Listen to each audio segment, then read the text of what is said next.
worked with Western law enforcement in Operation Securus, and actually received some training from the FBI on active shooter response, believe it or not, back in 2009 or 10.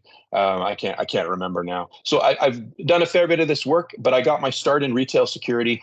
So shopping center security is something very close to my heart. I started in about 1997 as a bike guard at a shopping center in Burnaby, British Columbia called Metropolis. And some of the people on this call were there with me at the very beginning of my career, which is really fun.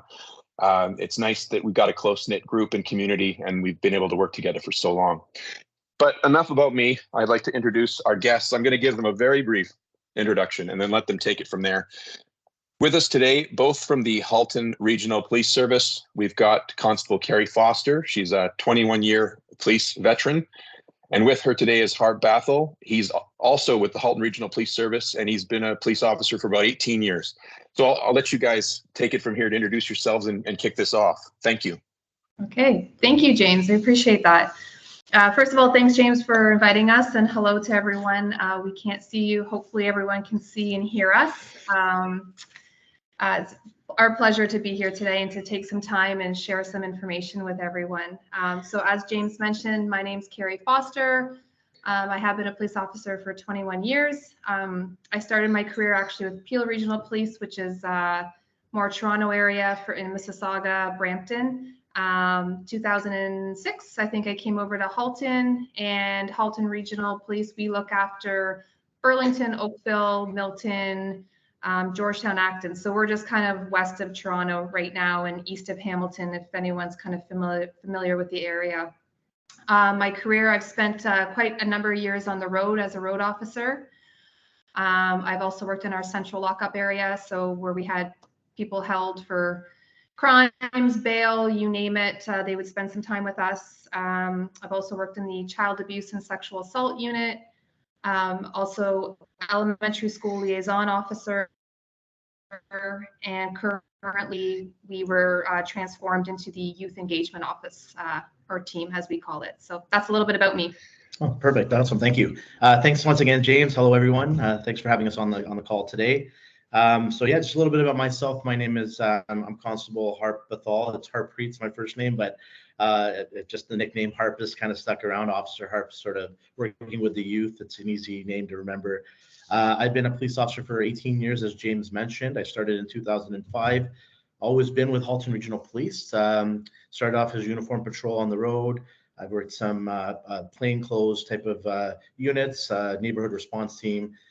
We have another unit that's like a street crime team, seconded to a robbery team for 6 months. And then I also worked as a high school liaison officer with teenagers for 3.5 years, then elementary school liaison officer for about 3 years. And now most recently, they changed the unit, so we're no longer elementary school liaison officers, and they've pulled us out of the schools and made a youth engagement team with Halton Police. So myself, Carrie, along with I believe 4 others, we all moved over to our headquarters building from our individual divisions we were working out of, and now we work with youth in the community. And we'll get a bit into what we do and talk about that and kind of carry on with our presentation. And we love chatting, so just bear with us. We didn't do no fancy presentations here, no slideshow, nothing like that. We'll just have a conversation here, and hopefully we can help answer some questions that you have at the end. So I'll let Carrie take it over. Okay. So I kind of feel like I'm on a podcast right now because it's weird not seeing everybody. And we prefer kind of speaking in public. We were used to speaking at schools, but now with COVID, and it's kind of actually a blessing in disguise to be able to talk to people across Canada. As far as I'm aware, if that's right, James, we have all different provinces here. Yeah. Okay, good. So we'll kind of like some of our information, obviously the federal law or criminal code, that's across Canada. However, some of the things are more provincial. So our Trespass to Property Act might be different here in Ontario compared to different provinces across Canada. So we'll kind of share what information we have and what we kind of work with and what we deal with. But so a little bit about our unit, as Harp mentioned, we are the youth engagement team. So we deal with vulnerable at-risk youth. So that's kind of a big scope of all different kinds of youth, right? We try and like make connections with them through our youth diversion program, which For those who don't know, youth diversion is kind of, our courts have stated they want progressive discipline with youth. So we're not just going to arrest, throw the book at them. Our court systems here in Ontario, and specifically here in Halton, are very busy, especially with COVID and everything. So they're trying to kind of deal with youth in a different light and give them different options. And it kind of works out to be more successful than giving them court dates. And we as police can kind of give more conditions on kids that the courts necessarily can't even do.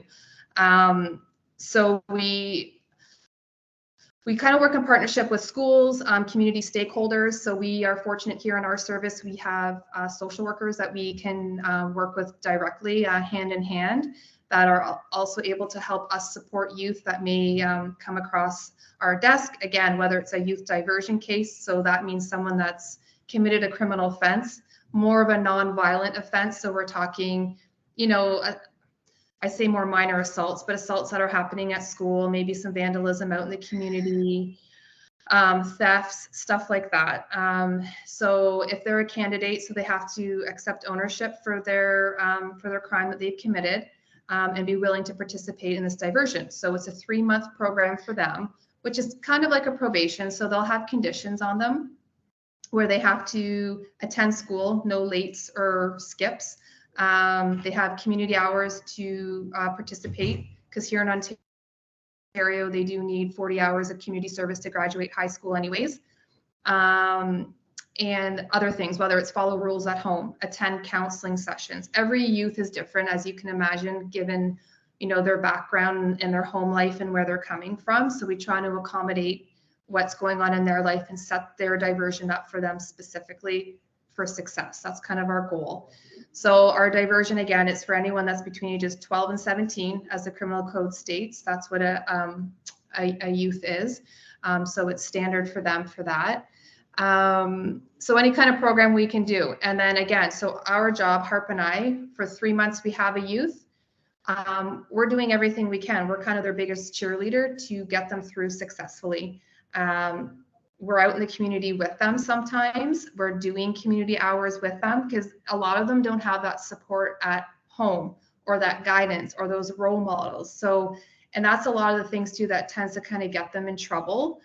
We kind of tend to find is, you know, moms and dads maybe aren't there at all. Maybe they're busy doing something else and they're not paying attention to the youth. And kids, they want attention. They want attention, whether it's positive or negative. Either way, they're going to get attention from someone. So a lot of the times we're kind of their biggest cheerleaders, just, you know, cheering them on, getting them through. Sometimes we drive them to school, drive them to appointments, kind of whatever we need, whatever that kid needs at that time. And a little can go a long way. And it doesn't happen overnight. We're not in uniform. We were just talking with James ahead of time. A lot of the times we're not in uniform, because youth will see that and they'll immediately shut down.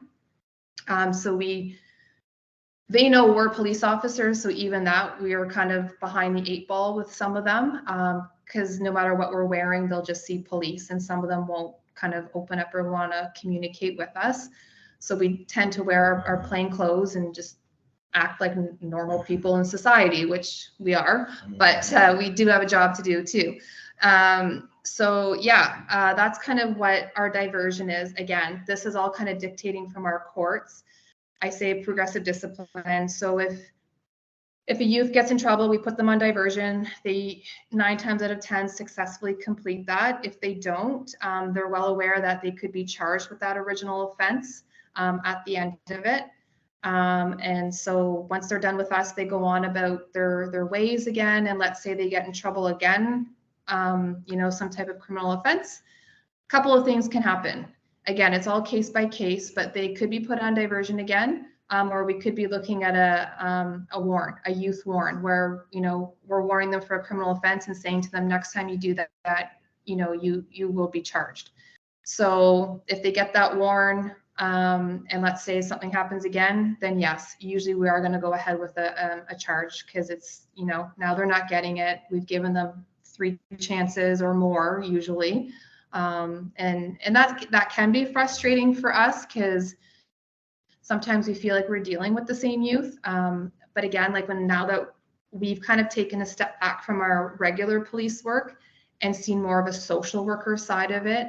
Like I mentioned earlier, there is a lot of things going on in kids' homes that tend to affect their behavior outside of the home. So we've seen that now we've been in this unit for just over a year since it started. So we've seen a lot of that, and we've had to kind of switch our regular police hat for more of a social worker approach and trying to help and support any type of youth and family.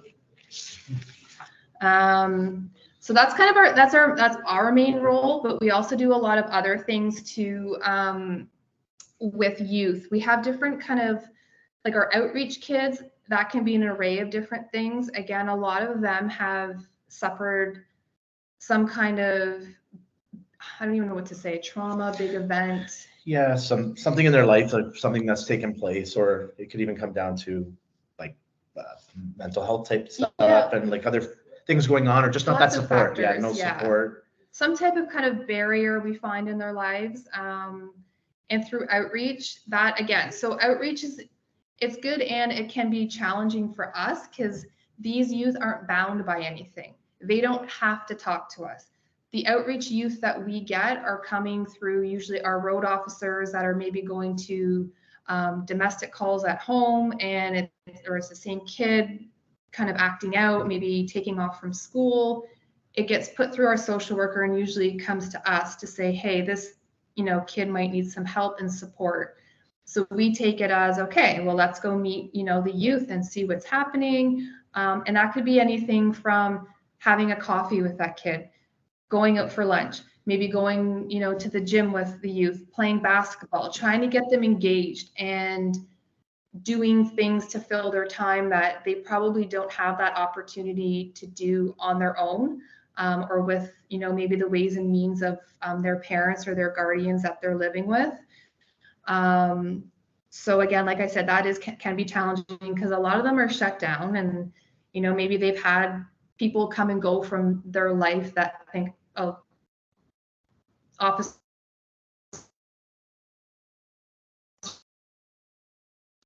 care, working with them and some of them you can make that connection fast, but most of them we're just starting to see improvements now where they're showing up at school, they're looking for jobs, they're getting involved in society and being proactive and contributing in positive ways. So it's just patience on our end, and again, connecting with that youth on some level that is comfortable for them and that's going to help support them. So we do run a lot of different programs as well. We have our YIPI program, that's one that Harp and I run. So that stands for Youth and Policing Initiative. That's actually an 8-week paid program for youth over the summer. So July, August, they work with us. They're contract employees. They work Monday to Friday, 8 to 4. And we do all kinds of things with them. We start off our day, we do fitness with them. We then do like some type of work in the community so they get to know what's happening in their own community where they live. We learn about different places of worship, all kinds of things. They do a project on their own, like a fundraiser of some sort. They pick it all and they do it all and we support them. And they also see all the policing side too. So all the fun things, right? The K9, the tactical unit, they go on the range and they shoot simunition guns and they get to go on ride-alongs and all that stuff. So they kind of see everything that we do in policing and as well as the civilian side as well. And it's really rewarding. So that's kind of our big one. We do, I don't know if anyone has heard of Pro Action Cops and Kids. It's it's kind of a company, I guess, or a nonprofit organization, I should say, that provide us with funds. So we currently have one going on right now that the kids are learning some self-defense with jiu-jitsu instructors. So we get the funding, we get the whatever kind of activity we pick, we get it, we pay for it all through Pro Action, and then the youth come in. Again, we're trying to help support the youth that don't have that necessarily available to them, so they can kind of learn some different things. We're looking at doing a golfing one and yoga, just trying to touch base on, because not every sport's for every kid, so trying to encompass everything. We have our Youth Advisory Council, which is, again, high school students. That's a chance for us where we meet with them once a month. and we try and keep in touch. They kind of tell us what's happening and what the police can do, or, you know, maybe try and stay young and hip with them, for lack of better words, because they're the ones, right? If we're preaching at them, and they're more up to date with stuff, and so we need to kind of get their input with everything. We have our track, which is Teen Random Acts of Community Kindness. So a few times a year, we'll have community partners reach out to us just looking for youth to come volunteer, and whether it's like park cleanup or stuff like that. So we always have like a list of kids that we can reach out to and see if they're available. And yeah, and we also do all kinds of other things, whether it's like Special Olympics, Torch Run, Youth Center, anything that kind of involves youth, we're always getting called to kind of go and participate and mingle amongst them. Yeah, absolutely.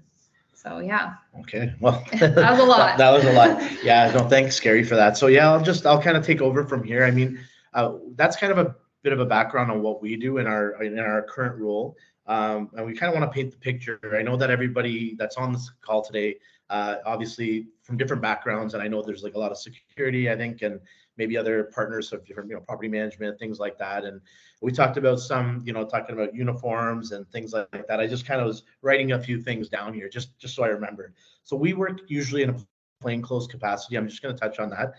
That's not to say that the uniform isn't effective, whether it's a police uniform, security uniform, things like that, because working with youth, and we worked in the schools for a long time, and we wore uniforms in the schools.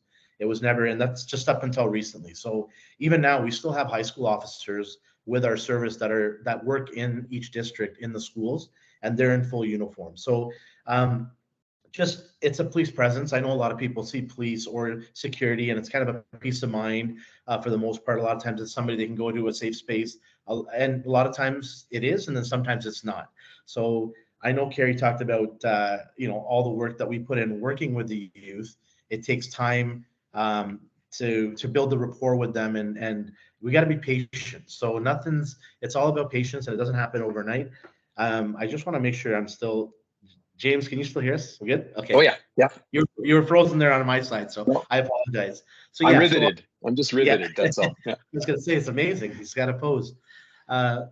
So just to go touch on that, I mean, we do still put on the uniform. I know that it's just sometimes with what we're doing in our role right now, because we're working so closely with youth every day, sometimes multiple times, meeting with them out in public, things like that. Even in plainclothes, some of our, you can take your uniform with you if you need to and things like that, but I won't get too much into that. But it's just I know that it kind of, kids that we meet with right now, the youth that I meet with, there's a few of them that as soon as they saw me, they're like, he's a police officer, no thank you. And right away, and these are outreach. They have no obligation to work with me. They don't have any commitments, like Carrie mentioned. It took a little bit, but you know what? It's just a matter of being patient with them and kind of like talking to them and then building that rapport with them to tell them, hey, look, you know what? Like, let's talk about this. Let's see how we can get past this and how we can move forward.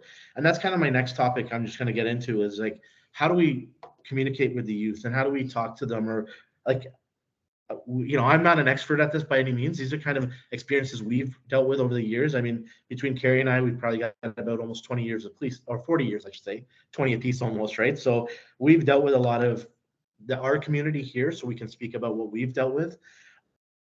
And I know that right now I'm just going to get into it with like plazas and strip malls and food courts and things like that.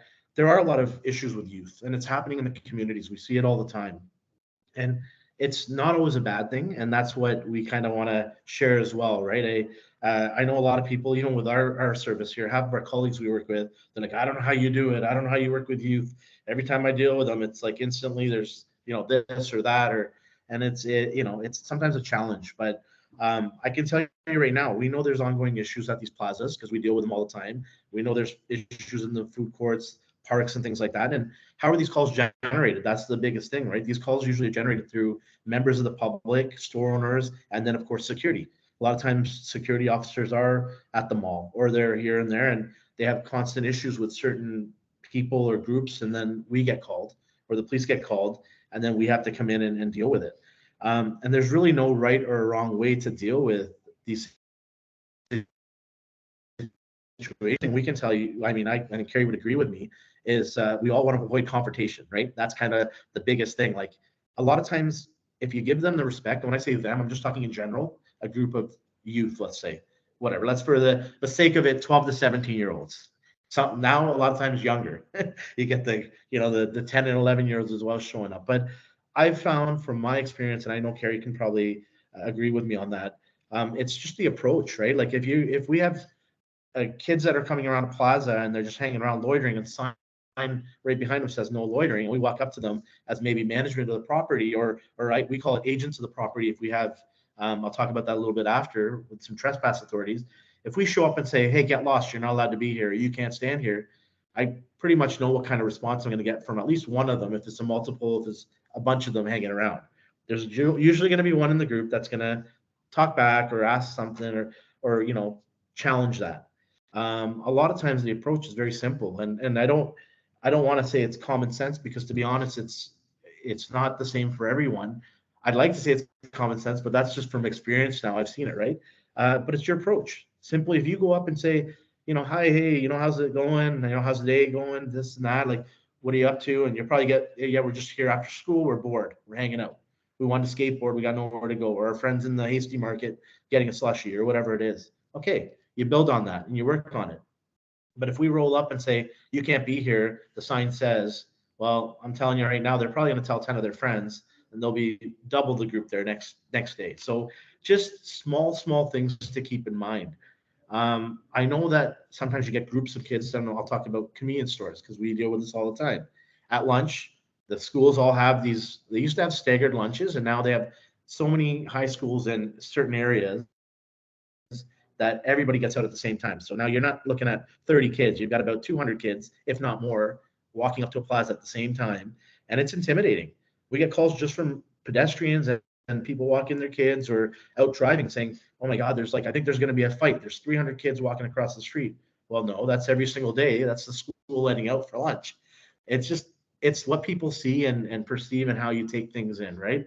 Are they doing anything? Like our dispatchers will ask, like, is there anything going on? Is there a fight or what's happening? Well, it looks like there's going to be a fight. And oftentimes we'll race over to the plaza. We'll get there, intercept the group, and they're just on lunch break. They're doing nothing. And nobody in the plaza has an issue with them because they're customers. They're paying customers. Yes, they're starting to congregate outside the stores. And yes, they're causing a bit of a nuisance with customers with the flow of traffic. But in the end, there's a conversation to be had there, and it's just the way we come across and talk to them. I mean, I know this sounds like it's very basic information, but you'd be surprised how many times we go to calls, and we've been to calls where it's the same thing over and over again, and it's a simple conversation that we have. Like, I can tell you right now, there's store owners that get 30 kids that come in at one time. Well, is there a solution to that? You can limit the number of people you have come into the store. We have stores here now that have signs on the door that say, backpacks, please leave backpacks at the door, 5 students in at a time. And it seems to work. Mm-hmm. And it's just, a lot of times the youth follow the rules. They're not going to challenge it because they don't want to lose privileges to that entire plaza. So very simple ways to deal with them. Sometimes easier said than done coming from me. I'm saying that because there are a handful that want to challenge. So what do we say when there's somebody that wants to challenge you? Now with social media, I'm sure everybody here knows about social media. We've all got a phone or multiple phones, and we're constantly on, online checking things, and the kids are right up there. They're ahead of us. Like most, I can't even figure out TikTok. I don't even have TikTok, but they're constantly recording and out there in the public. So sometimes there's these challenges that we were dealing with. TikTok challenges.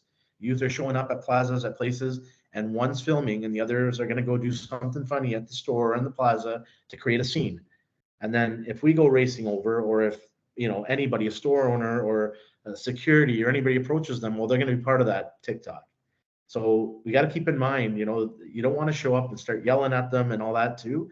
You want to have that professional approach, have that conversation with them. And if they're refusing to leave the property when directed or asked to, if you have the authority to, or if you don't, then you might want to call police, and then we can come in and try to do something with it, right? There's no point in trying to challenge them, and then it just usually makes things a lot worse. And a lot of times, if they're not getting the attention they're looking for, they're going to move along, and it happens all the time. We've seen it time and time again. Like it's they're looking for a certain reaction, they're not getting it. Well, that's no fun. Put the phones away. Let's go in there, grab our bag of chips and pop, and let's move on. So just some food for thought. I'm sure this is like stuff that's not rocket science or anything that's brand new, but for some, honestly, simple things like we've learned these over time too. I'll be honest, when I started policing, it was much different back then, but we dealt with youth back then too. And I can tell you, I didn't know any better. I was quite young, and I would go running out there, put the cruiser in park, and I'd be storming over. What are you guys doing? You're not supposed to be here. And it was like a completely different reaction. And now it's a totally different approach.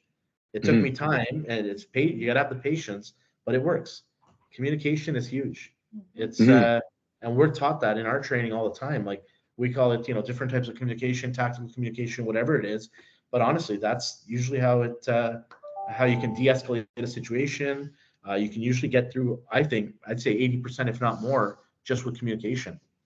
And keeping it simple too, right? Absolutely. Like it just kind of like Harp's saying, I'll just just touch on keep it simple, keep it basic.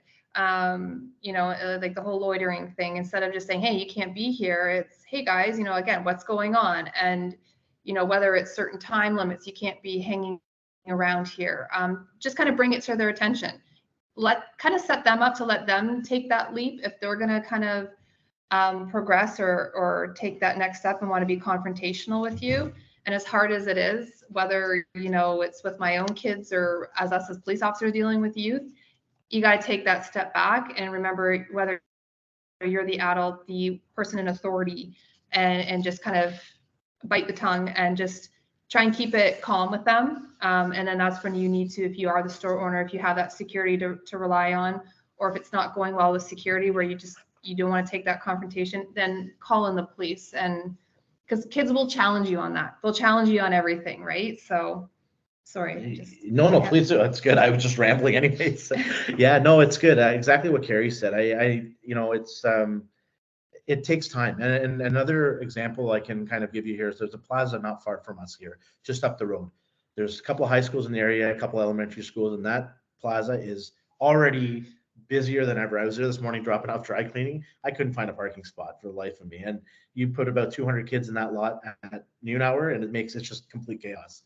So they've had security over the years. I'm not sure which company, but security has been there. A couple of officers, because we've been called lots of times. And the calls that we get, once again, fight breaking out. We get there. There's no fight. It's maybe just messing around. It's just it's almost, it got to the point where we were getting called all the time. It was more of a, let's bring the police in with cruisers for intimidation. And honestly, we can show up, we can try to help and assist, but that's not always the best approach. So long story short, it's been ongoing for, I can think back probably 5-6 years, same plaza all the time, same type of calls. Over time though, if you have officers, security officers or security working there, even store owners, it's a simple conversation. Start to get to know some of the kids. They're all from the community. They're all from the local schools. If you can start to recognize them or even know their names, it goes a long ways. Like, that there's always going to be ones that are very respectful. There's a lot of them that are. They'll say, how are you doing, sir? And they're very respectful. They're there just to get their lunch or hang out with their friends, keep their friends company.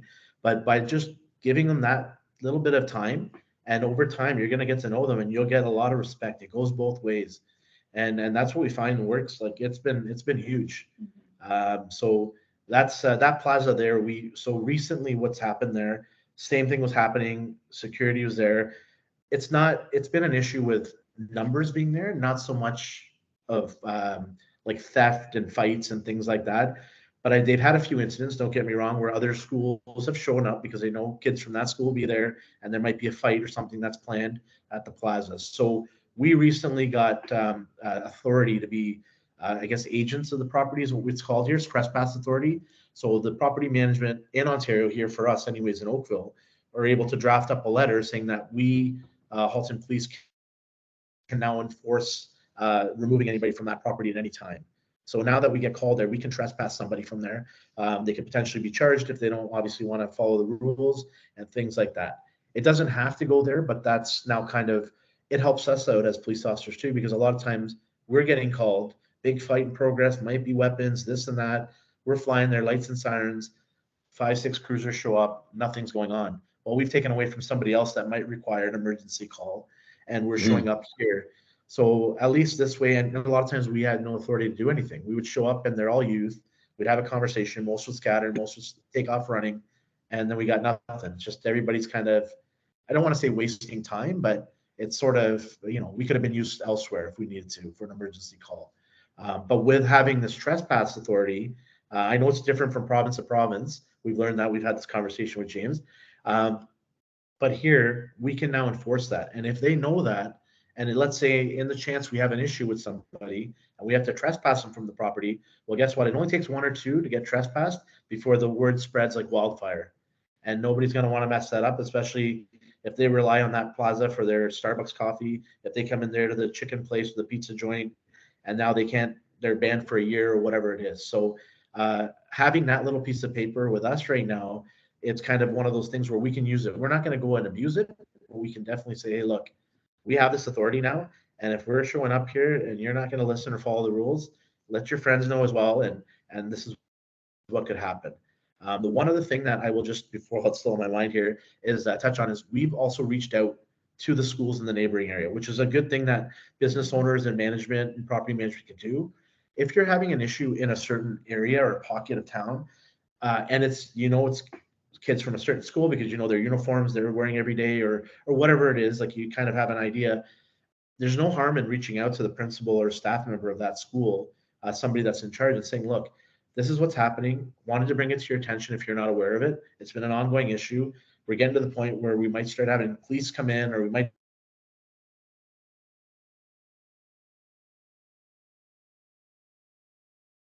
Uh-oh. Oh, Are we there? Are we there? Yeah, you're back. You're back. Oh, yeah, it went off and said we went offline or something. Not good. Sorry. So yeah, just have that conversation with the neighboring school if you have to. I don't know if that's a thing that anybody's ever done or whatever. There's no harm in calling a school and talking to them, saying, hey, look, I'm from this company or this plaza property management.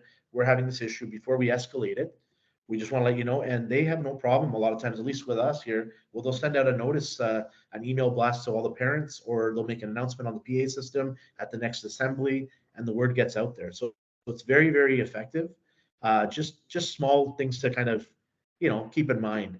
I won't ramble too much more, but I'll just kind of touch on the next spot. So I know that with all this being said and done, I know people are thinking, well, I don't want to confront any teens. Nowadays, they might have weapons. They might be carrying this, and who knows what's happening. Like, I don't want to challenge anybody. Nope, we totally get it. We've been there too. And there's times where you want to just back off and you don't want to, engage because you don't know, or it's the unknown. But it's kind of, each situation is going to be different, right? So we have no stats to support that gun violence or youth carrying weapons, let's say, has gone up or anything. Clearly, have we seen it? We've seen it lots of times, and where do these kids get these things from, or youth get these things from? Could be from home, older siblings, friends. To be quite honest, right now, Amazon, ordering online from, overseas, lots of sites available for that.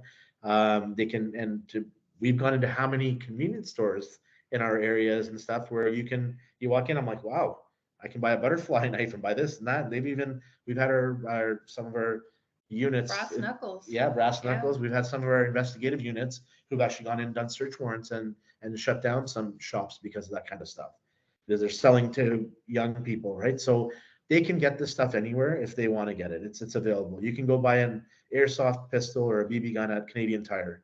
And parents sometimes don't know. They're like, oh yeah, I'm just buying it for, so-and-so, my little son Johnny here, because we're going to go to the cottage and he can shoot it while he's up there. Well, at some point that's going to come back, probably end up in a backpack to show off to buddies at school, and then it's found at school or at the plaza. So these things do happen, and I know there's a lot of influence from social media, as I mentioned, from movies, music, TV shows. Video games. Yeah, lots of video games, because we see those people with lots of carjackings and things like that you hear about on the news these days, that things that are happening. So those things are around. Obviously, if there's any type of weapons, things like that, it's best to avoid that type of confrontation, maybe call police right away. Especially, we know that speaking to kind of the security officers or security guards, or security people, I should say, whoever's working in that capacity, you may not be carrying anything other than just having a uniform on. You may not even have, to go hands-on with somebody and not knowing what's there. It's a scary thing. I watched a video yesterday from somewhere, I think in this area, where there's a jewelry store robbery, and there's a couple of guys in there with hammers smashing up the glass displays. And at some point, there's about 5 or 6 security officers that show up, and they go in to make. They ended up apprehending one of them, and the others kind of run off. But I'm just like, wow, like that's a risk, big risk there. But I mean, they were able to look like they got one of them anyways. So every company operates different. So I'm not going to step in there, James, and say what's good or bad. But I'm just saying that every situation is going to be different, and nowadays we don't know who's got something or who doesn't, and how do you determine that? Yeah, go ahead. Sorry. Well, I know one thing real quickly, technical thing. If you guys could turn off and on your camera, we're not seeing you right now since that dropout. So I don't know if turning it off and on again is going to help. But it's interesting. I'll jump in here just for the sake of some input or some thoughts that I have, and it's interesting to me. We hear a lot about property management companies or property managers, security officers, security managers who look at youth as a challenge. And I think it is a challenge in some ways, but I think it is a small percentage that cause us the problems in the scheme of things. But one of the things that I found interesting is we sometimes have this instinct that we need to be firm and heavy-handed in order to get youth to listen to us and take action. And what I'm hearing from you guys pretty loud and clear is that it's kind of the opposite of that. I mean, there's a time and place where we might need to be firm, but that our approach really should be respectful and low-key.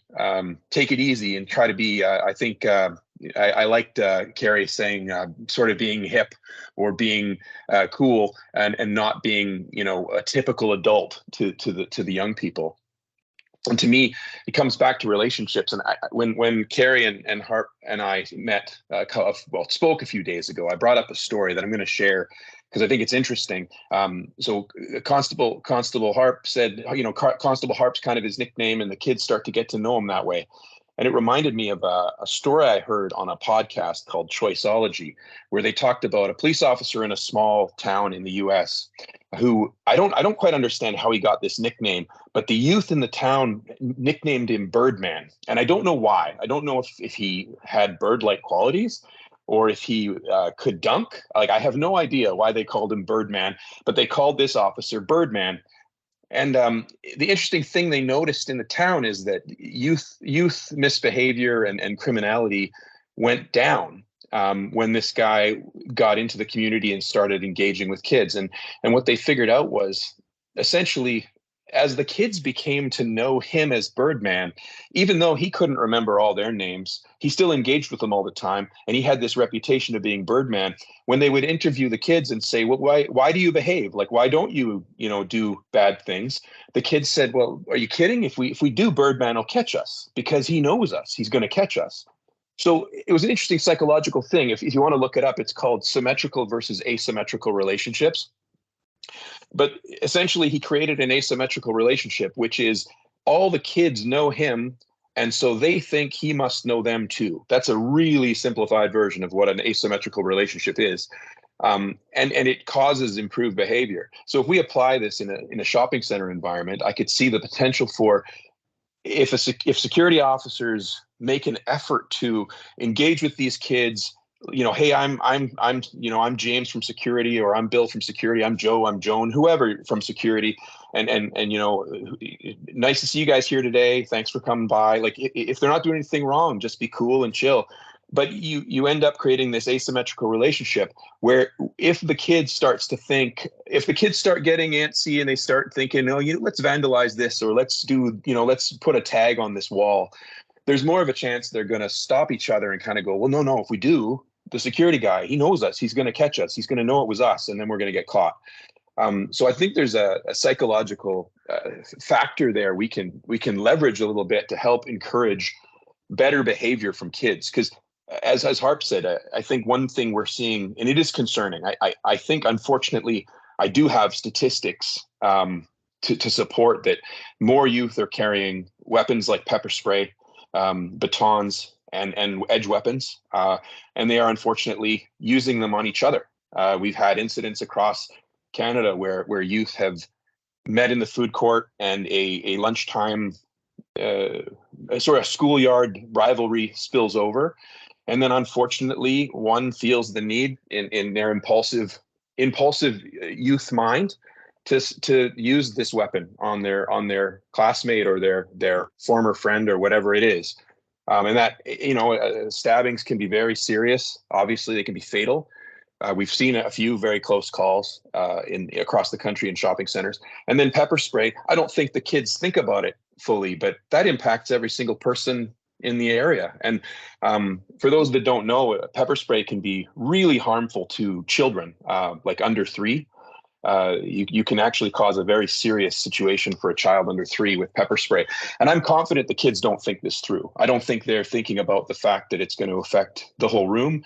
I think they're very sort of short-sighted in that way.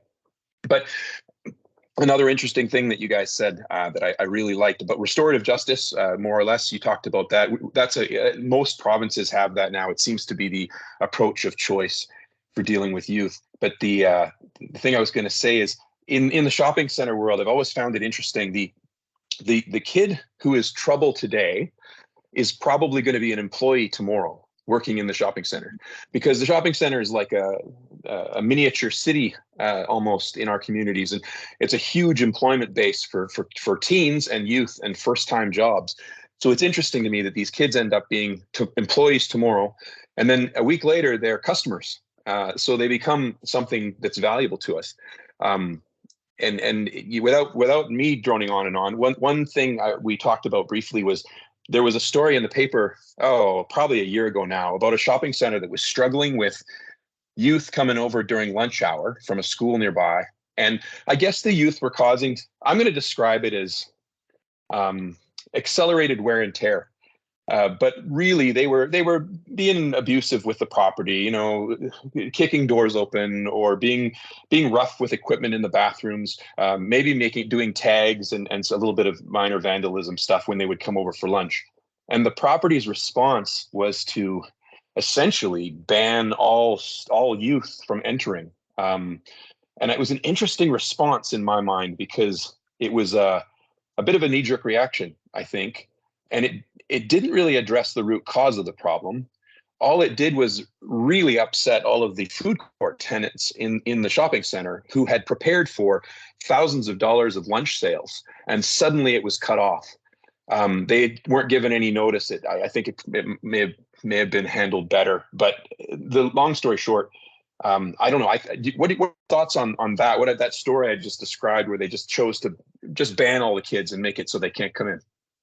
Yeah, I almost feel like that would just cause like an uproar, like especially where we work here in Oakville, Burlington, like Milton, that would just cause an uproar, parents included. Like, I mean, this day and age where it's all about the inclusion with everybody. So to make that call or that judgment and say no youth unless they're, with their parent or guardian or an adult, like that's, I don't know. I think in my opinion, you're probably asking for trouble somewhere down along the line. Yeah. I'm with Carrie. It's one of those. They made that call. I mean, I don't know if it was long term or short term. It would be one of those, like, what other things was there anything else that they tried? Like, did they reach out? I mean, I don't know. Was it just that, that's it? We're saying they can't show up. And if that's the case, then yeah, that would cause a lot of backlash for sure.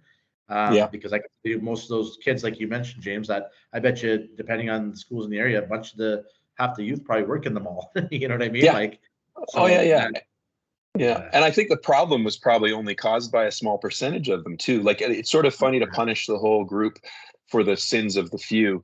But another thing that really stuck out from you guys speaking earlier, you talked about the kids sort of just wanting attention. And I think sometimes from the security perspective, just speaking from our side of things, we lose sight of the holistic picture of a kid. So we see this youth as a potential troublemaker, or maybe they're up to no good, or maybe they are acting up and their behavior isn't good. But we don't necessarily think about, like, I wonder if his home life is bad. Like, I wonder if he gets attention from his parents. Maybe he doesn't even have parents who are attentive and present. And I'm not to suggest that we can fill in for those roles. Those are huge gaps in that child's life. But sort of approaching them with a little more empathy to that. And like you said, they just want attention. So maybe by reaching out, being friendly, being respectful, we can fill in some of that gap in their life in terms of that. They just want attention and respect, and maybe we give it to them, and maybe that might even improve their life. I mean, I see your roles as being immensely powerful in a youth's life, where they could 10 years later run into you and say, hey, you changed the course of my life. I could see that being a reality in your business. And I love the idea that there's a chance we could have a similar, even a piece of that impact on a kid who, again, 10 years from now, they're our customers. They're our employees 10 years from now. I remember working at Metrotown and running into groups of youth who 5 years later showed up in a uniform to start a shift because he'd become a security guard. And it's interesting how sort of the cycle moves on. I think it's easy to lose sight of that. So that hit me hard. And the other one I really liked is something we talk about in terms of dealing with any kind of unwanted behavior on a private property, is dealing with the behavior first, not the person. So I'm not coming down on you because you're a kid. I'm not coming down on you because you're homeless. I'm not coming down on you because you're a drug addict. I'm here because the thing you're doing right now is a problem. And if you stop doing it, we don't have an issue. You know, that sort of messaging, like with youth, hey, we want you to be here and enjoy the property. We just ask that you follow these sort of reasonable rules. If you do that, we're great, and you can continue to come through. I love this conversation. We got about 10 minutes left in our hour here. If there's any questions, I don't think we've received any questions. We've received some really interesting comments. I don't know if you guys can see them, but I want to just share one of them here. This is a comment from, he's actually one of our head trainers at Paladin. He says, you guys are doing a great job with youth. Like stated, communication is important with youth and listening to them. I find it so important when spending an hour or two with my 15-year-old son, just having coffee with him and listening to him. And I think that's really like what you guys described, taking the time to listen, play ball with them, or whatever it is they want to do. I love that program you described with the 8 to 4 paid sort of internship thing. What a cool program. And one thing I thought, or lamented while listening to you guys speak is, I'll tell you, I wish every community in Canada had a program like you're describing. Unfortunately, they don't. There's a lot of cities that have unfortunately had to dial back on things like school liaison officers, youth liaison officers. It's just become I don't want to say a dying thing. I understand budgets and pressures and you know, there's other community priorities sometimes, and they lose sight of some of these things that I think are so critical when you think about the role youth have in our communities now and as they grow up. You know, the guys who are the hardened criminals of now, adult hardened criminals, were youth at one point. And is there a chance we could have intervened and changed their? You don't know. I don't know. It's interesting. We had some positive feedback from a community in Prince George here as well. They're saying lots of great points. Thank you so much for sharing. Yeah, I think like so far we're getting really, really possible. I think too, James, like we like to look at rewarding good behavior. Like sometimes when we're out at community events, we may have a handful of McDonald's coupons for a free meal.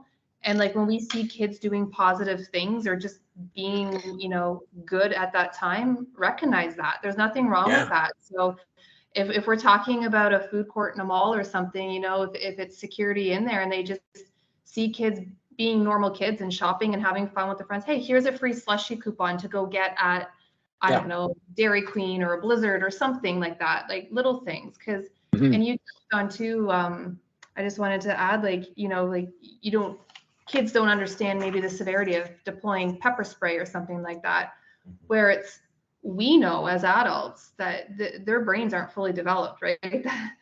That's kind of half the reason too why, you know, we're in some of these situations. So it's just being us or whoever being that adult and not kind of stooping to their level and just trying to kind of keep it cordial and non-confrontational to avoid anything that may happen. Yeah, no, absolutely. That's a fantastic point. And so we have employed that program in various properties across the country. We call it positive reinforcement.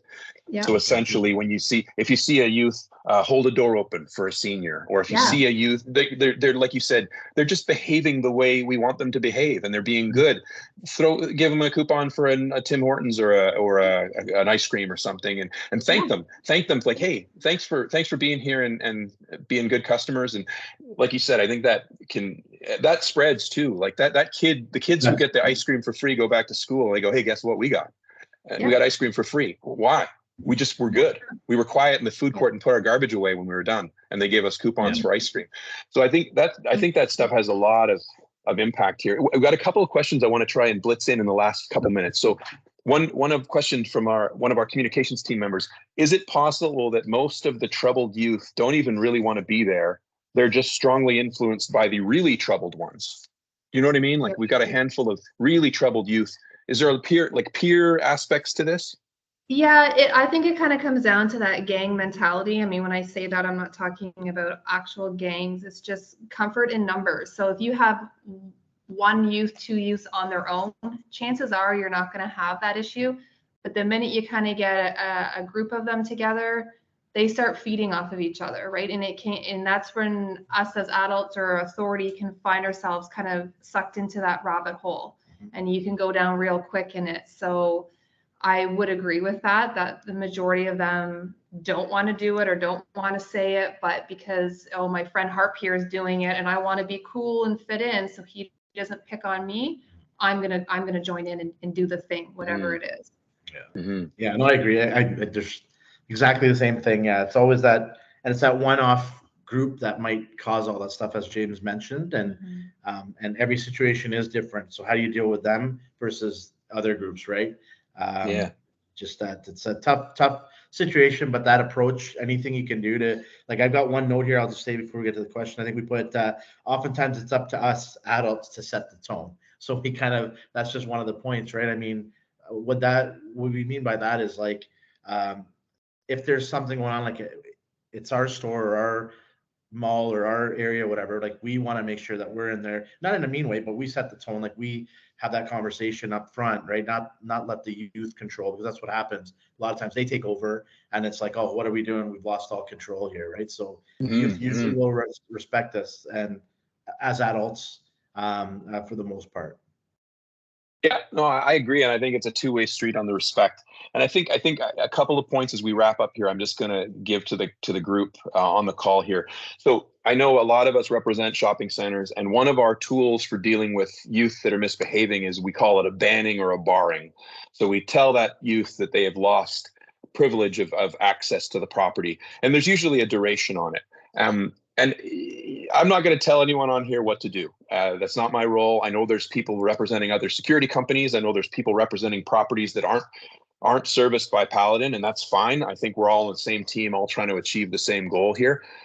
Just my thoughts on it real quick. I see all too often a youth will get a banning that is like lifetime or 20 years or 7 years. And I'll tell you, it doesn't work because two reasons. Number one, it's unenforceable. Security turnover is too high to actually enforce a ban that's longer than, honestly, a couple of months or a year at most. And the second thing is, I believe banning should be achievable. So to me, it's sort of like when you think about a parent punishing their kid with, sending them to the corner. If I say to my kid, I'm sending you to the corner for 2 minutes for that, that kid's in the corner for 2 minutes, and then they earn the right to exit the corner, and now they'll respect their privilege better. I feel the same about these bannings. I think a 24, 48, or 1 week banning is far more effective than a lifetime banning, because we'll never be able to enforce it. And that kid will go, well, I got a lifetime banning. I don't care. I'm coming back anyway because all my friends come back. But if we make it something short and achievable, more likely they're going to go, oh, the next 48 hours is going to suck because I can't go to the mall. I better not do that thing again that I did to be banned from the center. If you're not doing that approach now, I highly encourage you to try it. Try it and see if I'm right or wrong. You don't even need to tell me. But my experience, it's far more effective than lifetime bans or long bans. So that's one thing. The other thing is, we talked a little bit about Trespass Act. Every province is different. So if you don't know your Trespass Act in your province backwards and forwards, I highly recommend you do some research, read up on it, and then the most important part, communicate with your police of jurisdiction to find out what their appetite and read on the same legislation is. Because it's one thing for us to read it and think we understand it, but when we talk to local law enforcement, we'll find out how they actually apply it and how they view it being effective and used. Because it's important that we're aligned with local police, especially if we're getting into trying to do a criminal charge of trespass. So if you don't know your Trespass Act, I highly recommend you do some research. If you've got my contact information, reach out. I'm happy to support anyone with that quest and the connection with local law enforcement to find out how to apply it. But we got 2 minutes left, so I'm gonna call it here, and I'm gonna say thank you so much to our guests, Constable Foster, Constable Bethal. Thank you so much for joining us today. Really appreciate all your insights, and I'm so happy with the positive feedback we're seeing in the chat as well. So I think we got some good information across. Thank you all for joining our second webinar, and stay tuned. We've got another one planned for the new year where we're going to talk about community engagement, specifically with marginalized people, drug addicted people, homeless, things like that, how best to have an empathy-led approach in dealing with those folks and helping just cohesion in our communities and making everything work as best as we can. So thank you all very much. Thank you. Thank you so pleasure. much. Thank you.